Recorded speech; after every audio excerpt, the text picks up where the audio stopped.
Kovilpatti to Sattur போற வழியில 30 அடி உயரத்துல பிரம்மாண்டமான ஒரு ஆர்ச் ஒண்ணு கட்டிட்டு இருக்காங்க. வாங்க என்ன எதுன்னு ஃபுல்லா போய் பார்க்கலாம். உள்ள வந்ததுக்கு அப்புறம் தாங்க தெரியுது 350 ஏக்கர்ல ஸ்ரீ பாலாஜி அவென்யூன்னு பெரிய லே அவுட் போட்டுட்டு இருக்காங்க. சைட்டோட மெயின் என்ட்ரன்ஸ்ல இருந்து 80 அடியில பெரிய ரோடு ஒண்ணு கொடுத்திருக்காங்க. பிளாட்டுக்கு சென்டர்ல இருக்கிற ரோடு 40 அடியிலையும் பிளாட்டுக்கு உள்ள இருக்கிற ரோடு 30 அடியிலையும் கொடுத்திருக்காங்க. இந்த லே அவுட்ல என்னென்ன ஃபெசிலிட்டிஸ் எல்லாம் இருக்குன்னு பாத்தீங்கன்னா மெயின் என்ட்ரன்ஸ்லயே 30 ஃபீட் ஹைட்ல சோலார் லேம்ப் ஒண்ணு கொடுத்திருக்காங்க. பிளாட்டுக்குள்ளேயுமே வந்து பாத்தீங்கன்னா 200 வாட்ஸ் சோலார் லேம்ப் கொடுத்திருக்காங்க. இந்த 350 ஏக்கர் லே அவுட்ட ஃபேஸ் 1 ஃபேஸ் 2 பிரிச்சு வச்சிருக்காங்க.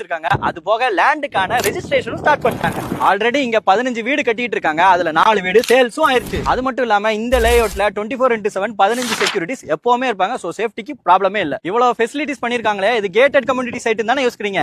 எஸ், ஆமாங்க, கேட்டட் கம்யூனிட்டி சைட் தான். இந்த இடத்துல வந்து பாத்தீங்கன்னா schools, colleges, sports academy, swimming pool, 2000 பேர் உட்கார்ற மாதிரி மண்டபம், எக்கச்சக்கமான விஷயங்கள் வரப்போகுதுங்க. சோ இங்க ஒட்டுமொத்தமா பாத்தீங்கன்னா 2000 பிளாட்ஸ் வரப்போகுது. அதனால 2000 குடும்பங்கள் வரப்போகுதுன்னு கூட சொல்லலாம். இந்த ஸ்ரீ பாலாஜி அவென்யூ எங்க லொகேட் ஆயிருக்குன்னு பாத்தீங்கன்னா நம்ம கோயில்பட்டியில சென்னை டு கன்னியாகுமரி நேஷனல் ஹைவேஸ்ல நள்ளி சத்திரத்துக்கு ஆப்போசிட்ல தாங்க இருக்கு. இந்த லேஅவுட்டுக்கு செப்பரேட்டா சர்வீஸ் ரோடும் பிளான் பண்ணிட்டு இருக்காங்க. சீக்கிரமே வந்துரும். இந்த ஸ்ரீ பாலாஜி அவென்யூல லேண்ட் வாங்கணும்னு நினைச்சீங்கன்னா ஸ்கிரீன்ல தெரியுற நம்பரை கான்டாக்ட் பண்ணுங்க.